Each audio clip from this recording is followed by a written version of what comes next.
जय हिंद दोस्तों। आज हम लोग पढ़ेंगे प्राचीन इतिहास यानी एंशियंट हिस्ट्री। इसमें टोटल 26 टॉपिक है।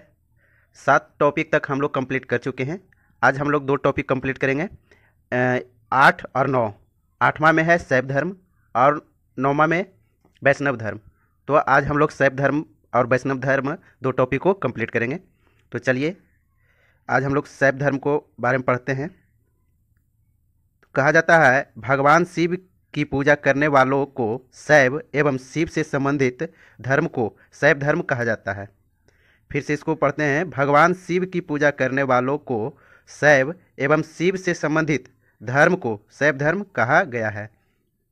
शिवलिंग उपासना का प्रारंभिक पुरातात्विक साक्ष्य हड़प्पा संस्कृति के अवशेषों से मिलते हैं। ऋग्वेद में शिव के लिए रुद्र नामक देवता का उल्लेख है। ऋग्वेद में शिव के लिए कौन से नामक देवता का उल्लेख है? तो रुद्र नामक देवता का उल्लेख है।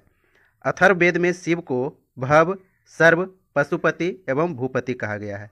अथर्ववेद में शिव को क्या कहा गया है? तो भव, सर्व, पशुपति एवं भूपति कहा गया है। लिंग पूजा का पहला स्पष्ट वर्णन मत्स्य पुराण में मिलता है। लिंग पूजा का पहला स्पष्ट वर्णन जो है कौन सा पुराण में मिलता है? तो मत्स्य पुराण में। महाभारत के अनुशासन पर्व से भी लिंग पूजा का वर्णन मिलता है।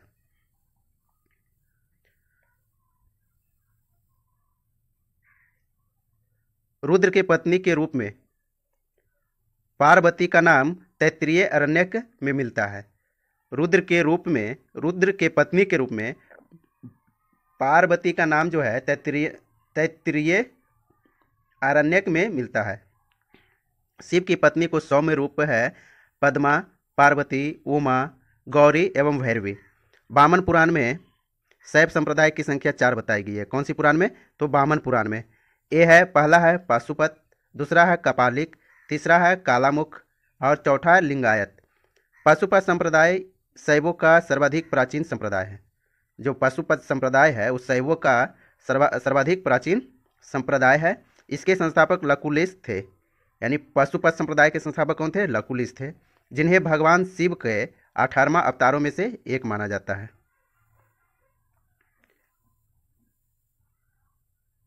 पाशुपत संप्रदाय के अनुयायियों को पंचार्थी कहा गया है। इस मत का प्रमुख सैद्धांतिक ग्रंथ पाशुपत सूत्र है। श्रीकर पंडित एक विख्यात पाशुपत आचार्य थे। कपालिक संप्रदाय के इष्ट देव भैरव थे। कपालिक संप्रदाय का जो इष्ट देव थे वो भैरव थे। इस संप्रदाय का प्रमुख केंद्र श्रीशैल नामक स्थान था। यहाँ कुछ टॉपिक दिया गया है। संप्रदायक और संस्थापक। तो आजीवक संप्रदाय के संस्थापक कौन थे? मखलीपुत्र गोसाल।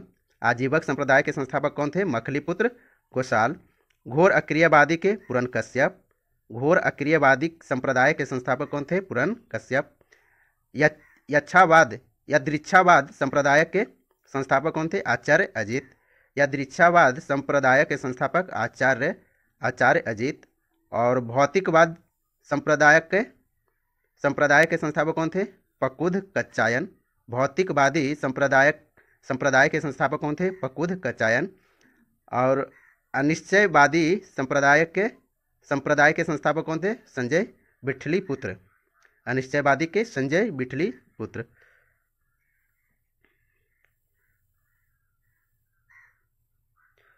कालामुख संप्रदाय के अनुयायियों को शिव पुराण में महाव्रतधर कहा गया है। इस संप्रदाय के लोग नर कपाल में ही भोजन, जल तथा सुरापान करते हैं और साथ ही अपने शरीर पर चिता की भस्म मलते हैं। लिंगायत संप्रदाय दक्षिण में प्रचलित थी। लिंगायत संप्रदाय जो है दक्षिण में प्रचलित था। इन्हें जंगम भी कहा जाता था। इस संप्रदाय के लोग शिव लिंग की उपासना करते थे। शून्य संपादने लिंगायतों का मुख्य धार्मिक ग्रंथ है। शून्य संपादने जो है लिंगायतों का मुख्य धार्मिक ग्रंथ है। बसव पुराण में लिंगायत संप्रदाय के प्रवर्तक अल्लभ प्रभु तथा उनके शिष्य वासव को बताया गया है। इस संप्रदाय को वीर शिव संप्रदाय भी कहा जाता है। यहाँ नोट्स में कुछ दिया गया है। वासव व उनका भतीजा चन्ना वासव कर्नाटक के कलचुरी राजाओं के दरबार में रहते थे। जैनों के साथ कठिन संघर्ष के उपरांत उन्होंने अपने मत की स्थापना की। उन्होंने जाति प्रथा का कड़ा विरोध किया और उपवास, प्रीति भोज, तीर्थयात्रा एवं बलि प्रथा का अस्वीकार किया, बाल विवाह का विरोध किया और विधवा विवाह की अनुमति दी। 10वीं शताब्दी में मत्येंद्र नाथ ने नाथ संप्रदाय की स्थापना की। 10वीं शताब्दी में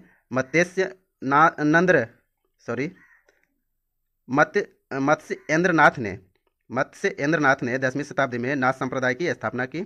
इस संप्रदाय के व्यापक प्रचार प्रसार बाबा गोरखनाथ के समय में हुआ। गोरखनाथ ने वर्ण व्यवस्था तथा ब्राह्मणों के विशेषाधिकारों की आलोचना की। उनके द्वारा प्रतिपादित सिद्धांत को तंत्र कहा जाता है। इसकी सदस्यता बिना जाति भेद सबके लिए खुली थी। दक्षिण भारत में शैव धर्म चालुक्य, राष्ट्रकूट, पल्लव एवं चोलों के समय लोकप्रिय रहा। दक्षिण भारत में शैव धर्म जो है चालुक्य, राष्ट्रकूट, पल्लव एवं चोलों के समय लोकप्रिय रहा। पल्लव काल में शैव धर्म का प्रचार प्रसार नायनारों द्वारा किया गया। नायनारों संतों की संख्या 63 बताई गई है। नायनारों संतों की संख्या कितनी बताई गई है? 63 बताई गई है, जिसमें अपार, त्रिज्ञान, संबंदर एवं सुंदर मूर्ति आदि का नाम उल्लेखनीय है। यहाँ नोट्स में कुछ दिया गया है। पशुपतिनाथ मंदिर जो है नेपाल के राजधानी काठमांडू से 3 किलोमीटर उत्तर पश्चिम में बागमती नदी के किनारे देवपाटन गांव में स्थित एक शिव मंदिर है। नेपाल के धर्मनिरपेक्ष राष्ट्र बनने से पहले यह मंदिर राष्ट्रीय देवता भगवान पशुपतिनाथ का मुख्य निवास माना जाता था। इस मंदिर परिसर को सन 1979 में यूनेस्को विश्व सांस्कृतिक विरासत स्थल के रूप में सूचीबद्ध किया गया। मुख्य मंदिर का निर्माण वास्तुकला की नेपाली पैगोडा शैली में हुआ है। एलोरा के प्रसिद्ध कैलाश मंदिर का निर्माण राष्ट्रकूटों ने करवाया। एलोरा के प्रसिद्ध कैलाश मंदिर का निर्माण किसने कराया था? तो राष्ट्रकूटों ने करवाया था। चोल शासक राजराज प्रथम ने तंजौर में प्रसिद्ध राजराजेश्वर शैव मंदिर का निर्माण करवाया। चोल शासक राजराज प्रथम ने तंजौर में प्रसिद्ध राजराजेश्वर शैव मंदिर का निर्माण करवाया, जिसे बृहदेश्वर मंदिर के नाम से भी जाना जाता है।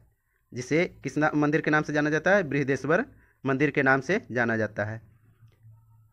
कुषाण शासकों की मुद्राओं पर शिव एवं नंदी का एक साथ अंकन प्राप्त होता है। कुषाण शासकों की मुद्राओं पर शिव एवं नंदी का एक साथ अंकन प्राप्त होता है। शैव धर्म समाप्त हुआ। अब हम लोग पढ़ेंगे वैष्णव धर्म। वैष्णव धर्म के विषय में प्रारंभिक जानकारी उपनिषदों से मिलती है। इसका विकास भागवत धर्म से हुआ है। नारायण के पूजक मूलतः पंचरात्र कहे जाते थे। वैष्णव धर्म के प्रवर्तक कृष्ण थे। वैष्णव धर्म के प्रवर्तक कौन थे? कृष्ण थे, जो वृषण कबीले के थे और उनका निवास स्थान मथुरा था। कृष्ण का उल्लेख सर्वप्रथम छांदोग्य उपनिषद में देवकी पुत्र और अंगिरस के शिष्य के रूप में हुआ है। कृष्ण का उल्लेख सर्वप्रथम किस उपनिषद में हुआ है? तो छांदोग्य उपनिषद में। किस नाम से? तो देवकी पुत्र और अंगिरस के शिष्य के रूप में हुआ है। वासुदेव कृष्ण का सबसे प्रारंभिक अभिलेखीय उल्लेख जो है बेशनगर असम अभिलेख से पाया गया है। विष्णु के 10 अवतारों का उल्लेख मत्स्य पुराण में मिलता है। 10 अवतार इस प्रकार हैं: मत्स्य, कुर्रम, वराह, नृसिंह, वामन, परशुराम, राम, बलराम, बुद्ध एवं कलिक। गुप्त काल में विष्णु का वराह अवतार सर्वाधिक प्रिय था। वैष्णव धर्म में ईश्वर को प्राप्त करने के लिए सर्वाधिक महत्व भक्ति को दिया गया है। वैष्णव धर्म में ईश्वर को प्राप्त करने के लिए सर्वाधिक महत्व जो है भक्ति को दिया गया है। नोट में दिया गया है भगवान विष्णु के सुदर्शन चक्र में 6 तिलियां है। भगवान विष्णु के सुदर्शन चक्र में कितनी तिलियां थी? 6। यहाँ नोट टॉपिक दिया गया है प्रमुख संप्रदाय, मत और आचार्य। वैष्णव संप्रदाय के मत क्या था? विशिष्टाद्वैत। वैष्णव संप्रदाय का मत क्या था? विशिष्टाद्वैत। जबकि आचार्य कौन थे? आचार्य रामानुज। वैष्णव संप्रदाय के आचार्य कौन थे? रामानुज। ब्रह्म संप्रदाय का मत क्या था? द्वैत। इनका आचार्य कौन थे? आनंद तीर्थ। ब्रह्म संप्रदाय के मत क्या था? द्वैत। इनके आचार्य कौन थे? आनंद तीर्थ। रुद्र संप्रदाय के मत शुद्धाद्वैत। आचार्य कौन थे? वल्लभाचार्य। सनक संप्रदाय के मत क्या था? द्वैताद्वैत। और आचार्य कौन थे? निम्बार्क। यहाँ भी कुछ टॉपिक दिया गया है। प्रमुख संप्रदाय, संस्थापक एवं पुस्तक। कहता है बरकरी संप्रदाय के संस्थापक नामदेव। बरकरी संप्रदाय के संस्थापक नामदेव। श्री वैष्णव संप्रदाय के संस्थापक रामानुज, जबकि उनकी पुस्तक का नाम था ब्रह्मसूत्र। श्री वैष्णव संप्रदाय के संस्थापक रामानुज और इनके पुस्तक ब्रह्मसूत्र। परमार्थ संप्रदाय के संस्थापक रामदास, इनकी पुस्तक दासबोध। परमार्थ संप्रदाय के संस्थापक रामदास, इनकी पुस्तक दासबोध। राम भक्त संप्रदाय के संस्थापक रामानंद। राम भक्त संप्रदाय के संस्थापक रामानंद और पुस्तक अध्यात्म रामायण। अध्यात्म रामायण। नोट में दिया गया है अंकोर वाट का मंदिर कंबोडिया, जो कि पहले कंबोज कहलाता था, के राजा सूर्य वर्मा द्वितीय ने बनवाया था और 1113 ईस्वी से लेकर के 1150 ईस्वी के बीच। इस मंदिर में लगभग 10.5 यानी 10.5 फीट ऊंची भगवान विष्णु की मूर्ति स्थापित है। नोट में दिया है अंकोर वाट का मंदिर कंबोडिया के राजा सूर्य वर्मा द्वितीय ने बनवाया था। इस मंदिर में लगभग 10.5 फीट ऊंची भगवान विष्णु की मूर्ति स्थापित है। तो आज का टॉपिक यहीं पे समाप्त होता है। सेशन अगर आपको अच्छा लग रहा है तो लाइक एंड सब्सक्राइब करें और अपने दोस्तों के साथ भी शेयर करें। मिलते हैं नेक्स्ट वीडियो में, तब तक के लिए जय हिंद।